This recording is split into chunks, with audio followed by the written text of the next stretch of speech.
BJP का कार्यक्रम चल रहा है। यूपी की रणभूमि में अब राम और कृष्ण के साथ ही परशुराम पॉलिटिक्स भी जारी है और आज लखनऊ में भाजपा ने परशुराम जी की प्रतिमा का अनावरण किया। और आपको बताएं कि सांसद रीता बहुगुणा जोशी के बेटे मयंक जोशी ने ये प्रतिमा स्थापित कराई है।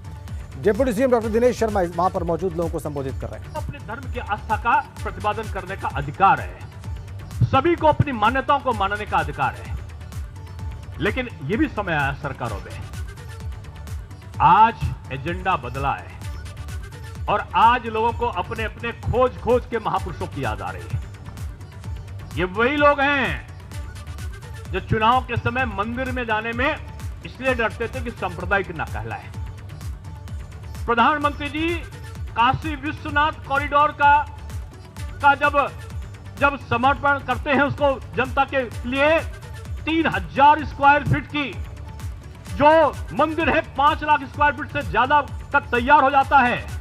मां गंगा साक्षात भगवान शंकर का स्पर्श करने के लिए प्रकट हो जाती हैं और वो उनके आस्थान को सुरम्य बनाया जाता है। देश का प्रधानमंत्री जब सूर्य देवता का आराधन करते हुए हाथ में कलश लेकर और गंगा जी में डुबकी लगाते हैं, उसी समय पूरे देश का एजेंडा तय होता है कि ये भारतवर्ष अपने आराध्यों का, अपनी संस्कृति का को मानने वालों का देश है। लेकिन उस पर भी लोगों ने टिप्पणी कर दी और एक राजनेता ने तो ये भी कह दिया कि प्रधानमंत्री जी के बारे में कि गोमती जब गंगा जी में जब स्नान करने के लिए डुबकी लगाई तो उनके लिए अंत शब्द का प्रयोग कर दिया। ये भारत की जनता उनके चिरायु और सतायु होने की कामना करता है। पंजाब में लोग उनका रास्ता रोकने के लिए तैयार हो जाते हैं, उन पे एक अप्रिय घटना हो जाए, इस प्रकार की स्थिति वहां की निरंकुश सरकार के द्वारा पैदा हो जाती है। लेकिन देश के प्रधानमंत्री ने अपना जीवन समर्पित किया है सबके लिए, इसलिए इतने लोगों की आस्था उनके साथ में है। मैं यही कह रहा था कि ब्राह्मण कौन है जो भारतीय संस्कृति का प्रतिपादन करना, वो क्या चाहता है? वो चाहता है कि उसके देवी देवताओं का सम्मान रहे, समाज में एक रूपता रहे, लोगों में शिक्षा का विस्तार हो, संस्कृत को अक्षुण्ण में बनाया जाए। आज कोई भी संस्कृत का माध्यमिक विद्यालय नहीं है जहां पर संस्कृत से शिक्षक न उपलब्ध हो। तो deputy CM doctor Dinesh Sharma संबोधित कर रहे हैं और भाजपा सांसद रीता बहुगुणा जोशी ने परशुराम की मूर्ति लगवाने पर कहा है कि भाजपा ने नहीं, मेरे बेटे ने श्रद्धा से प्रतिमा लगवाई है, इसे सियासत के चश्मे से न देखें। उन्होंने दावा किया है कि ब्राह्मण पहले भी भाजपा के साथ था और आज भी भाजपा के साथ हैं।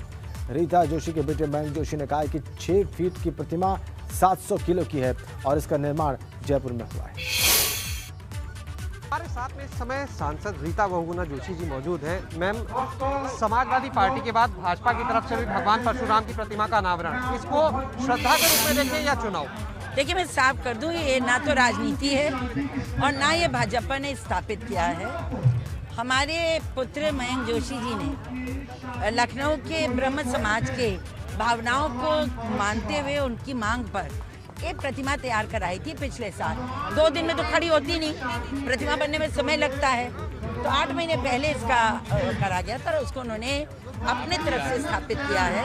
मैम, अभी हाल ही में एक यात्रा निकाली समाजवादी पार्टी ने, अखिलेश यादव खुद गए, उन्होंने भगवान परशुराम की प्रतिमा का अनावरण किया। आप उनके इस कार्यक्रम को कैसे देखते हैं? फिर देखिए, जब से भारतीय जनता पार्टी की सरकार आई और काशी विश्वनाथ और अयोध्या इन सब की बातें शुरू हुई और हमारे जो धार्मिक स्थल हैं उनका सौंदर्यीकरण शुरू हुआ, चाहे चित्रकूट हो चाहे मथुरा, तो इन लोगों को लगा कि जनता की भावनाएं बीजेपी के साथ आ गई हैं, तो उन्होंने अपना जो उनके जातीय समीकरण की राजनीति थी उससे हटकर उन्होंने भी इस ओर ध्यान दिया। लेकिन ये जो ब्राह्मणों की बात है, किसी दल ने कभी भी ब्राह्मण को सम्मान नहीं दिया सिवाय भारतीय जनता पार्टी के, और हम स्वाभाविक रूप से उससे जुड़े हुए हैं क्योंकि हमारी चिंतन भारतीय जनता पार्टी से मेल खाती है। और बाकी के लिए तो जाति समीकरण, राजनीतिक चुनावी समीकरण है, वोट बैंक है, वो कुछ भी कर लें, लेकिन सुशासन और राम राज्य लाएगा कोई तो बीजेपी की सरकारें लाएंगी। देखना ये होगा कि आने वाले चुनाव में ब्राह्मण किसके साथ जाता है, किस पर अपना विश्वास जताता है। कैमरा सहयोगी वीरेंद्र के साथ शैलेश अरोरा, एबीपी गंगा, लखनऊ। और अब बात गोंडा में अखिलेश गर्जना की।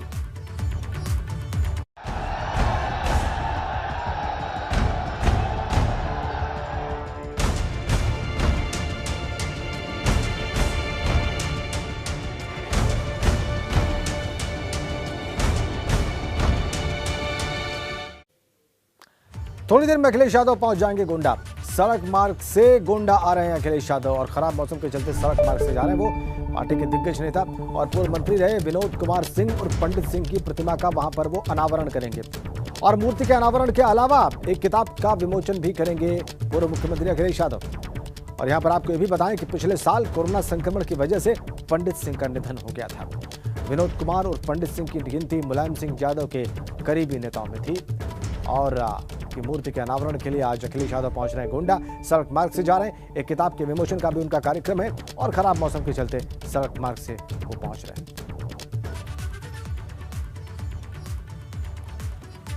उनके कार्यक्रम के बारे में आपको विस्तार से बताएं। पूर्व मंत्री पंडित सिंह की मूर्ति का उन्हें अनावरण करना है आज और पंडित सिंह के परिजनों से भी मुलाकात करेंगे अखिलेश यादव। कोरोना वायरस से पंडित सिंह का निधन हुआ था पिछले वर्ष। तीन बार गोंडा सीट से विधायक रहे थे। बाहुबली के तौर पर उनकी पहचान थी।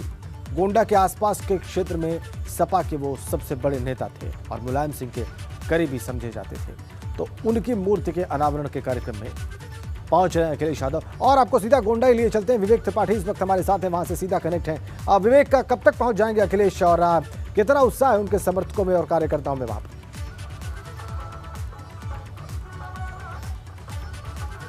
देखिए राजेंद्र, बहुत शोर हो रहा है, आपकी आवाज मैं ठीक से सुन नहीं पा रहा हूं, लेकिन आपको यहाँ का नज़ारा दिखाता हूं। यहाँ पर पंडित सिंह का जो उनकी जयंती के लिए जन सैलाब उमड़ा हुआ है। करीब 20 से 25 हजार लोग यहाँ मौजूद हैं और ये पंडित सिंह के भतीजे उन्होंने सूरज सिंह ने आयोजन पूरा कराया है। चूंकि पंडित सिंह के बाद उनकी विरासत उनके भतीजे को ही मिलनी है, ऐसा माना जा रहा है। और वो भी पंडित सिंह ने अपनी जो गोंडा की सदर सीट है जिससे वो जीतते आए थे लगातार, उस सीट को छोड़कर तरफगंज सीट से 2017 में चुनाव लड़ा था।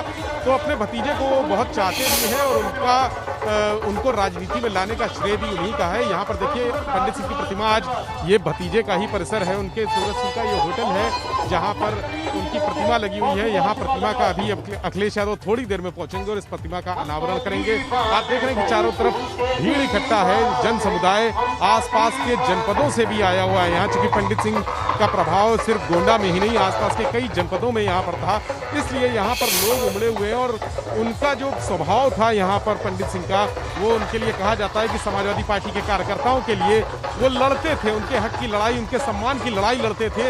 इसलिए लोगों का उनसे स्नेह बहुत ज़्यादा है। आप जहाँ तक देखेंगे ये बहुत बड़ा परिसर है। मैं आपको अपने कैमरामैन से कहूँगा दिखाएं, उधर दूसरी तरफ जहाँ मंच बना हुआ है वो आप देख रहे हैं, सामने मंच है और ये कुर्सियाँ लगी हुई हैं, पूरी पीछे तक कुर्सियाँ भरी हुई हैं लोगों से। और अखिलेश यादव आएंगे, सबसे पहले प्रतिमा का अनावरण करेंगे, उसके बाद वो सामने जो मंच आपको दिख रहा है वहाँ उस मंच पे बैठ के वहाँ बड़े नेता हैं जो समाजवादी पार्टी से जुड़े लोग हैं, बड़े पदाधिकारी हैं, प्रदेश के पदाधिकारी भी यहाँ आए हैं।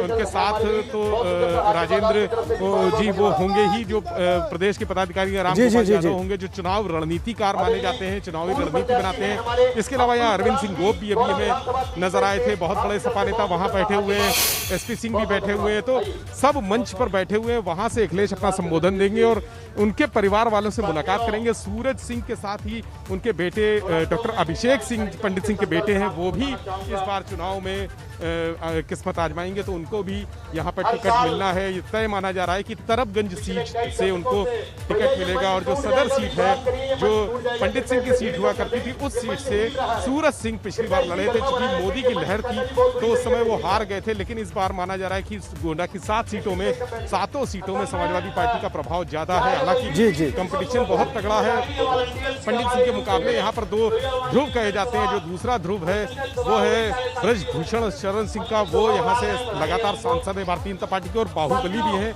तमाम उनके समर्थक यहाँ पे बहुत, उनका एक बड़ा प्रभाव भी है।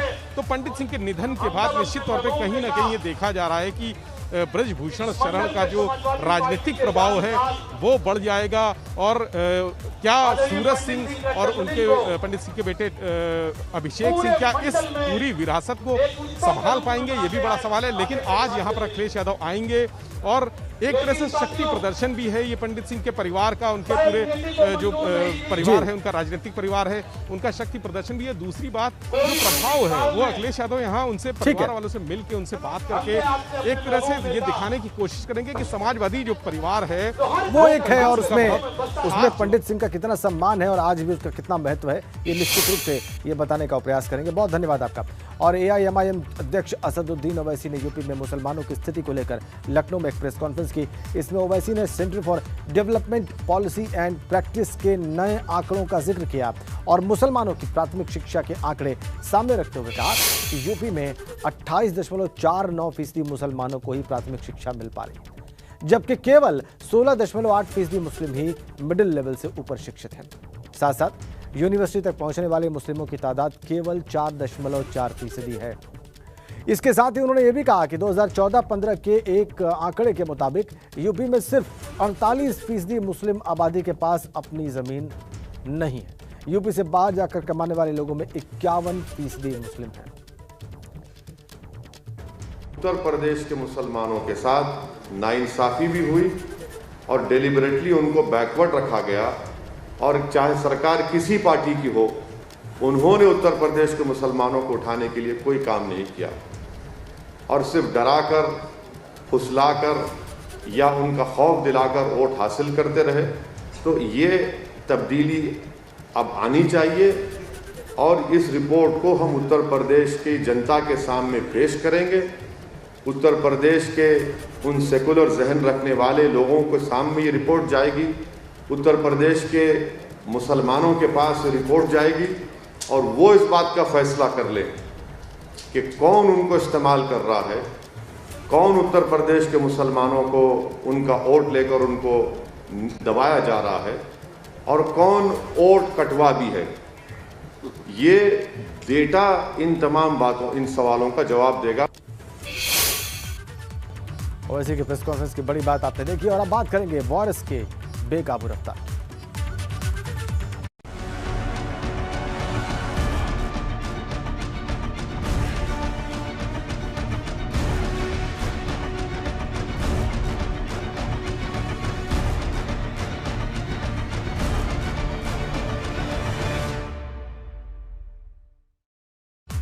देश में आज फिर से कोरोना विस्फोट हुआ है। 24 घंटों में 1,17,100 नए मामले आए हैं। 24 घंटे में कोरोना से 302 लोगों की मौत की खबर है।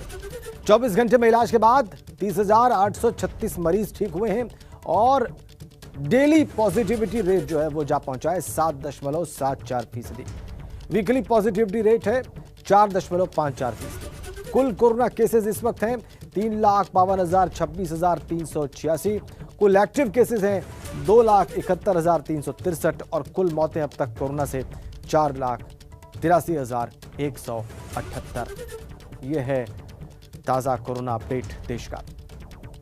कुल एक्टिव केसेस 2,71,000 से ज्यादा और कुल मौतें अब तक 4,83,178।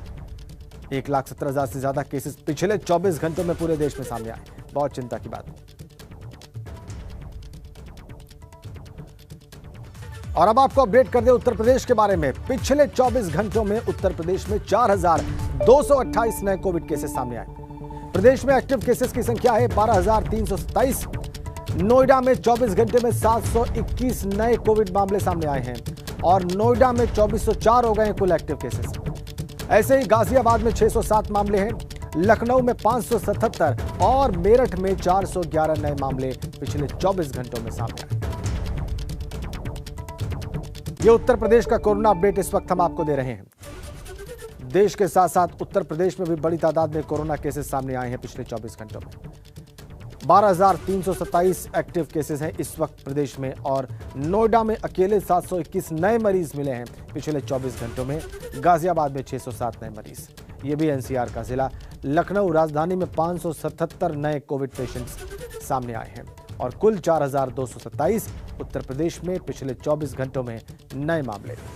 ये है उत्तर प्रदेश का कोरोना अपडेट। आपकी स्क्रीन पर तमाम जरूरी आंकड़े हमने रखे हैं और ये कह रहे हैं कि सतर्क रहिए, सावधान रहिए, पूरी सावधानी बरतिए। सुरक्षा के लिए मास्क हमेशा लगाएं जब भी आप बाहर जाएं और हाथों को बार बार धुलें। ये सावधानियां निश्चित रूप से बरतनी है और जिन्होंने वैक्सीन अभी तक नहीं ली है वो वैक्सीन भी अवश्य लें।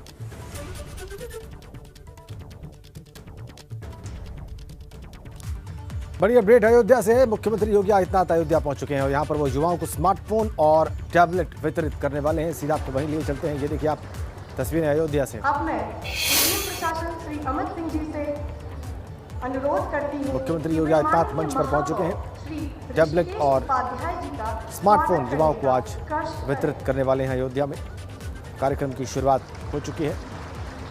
स्वागत किया जा रहा है लोगों का। अयोध्या की युवाओं को सौगात देंगे आज मुख्यमंत्री। थोड़ी देर पहले सौगात उन्होंने गोरखपुर में दी। अब अयोध्या की युवाओं की बारी है।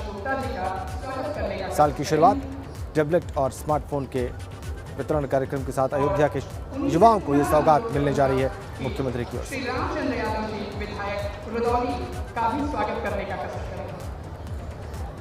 आसपास के जो जनप्रतिनिधि हैं वो भी मंच पर इस वक्त मौजूद हैं। उन सबका भी स्वागत चल रहा है इस वक्त। तस्वीरें अयोध्या से सीधी आपकी स्क्रीन पर। डिप्टी कलेक्टर सुश्री नंदिनी शाह जी से विनम्र अनुरोध करती हूँ कि वे माननीय विधायक बीकापुर श्रीमती शोभा सिंह चौहान जी का स्वागत करने की कृपा करें।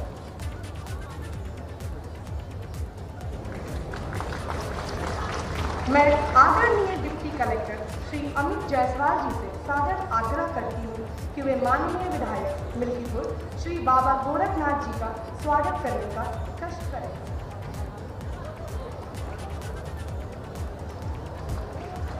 तो देखिए कैसे स्वागत हो रहा है। अनुरोध है कि श्री संजीव सिंह जिलाध्यक्ष भाजपा का स्वागत। अयोध्या के युवाओं को आज स्मार्टफोन और टैबलेट वितरित करेंगे आज मुख्यमंत्री और कार्यक्रम की शुरुआत हो चुकी है। इस कार्यक्रम पर हमारी नजर है, लेकिन फिलहाल इस बुलेटिन में इतना ही।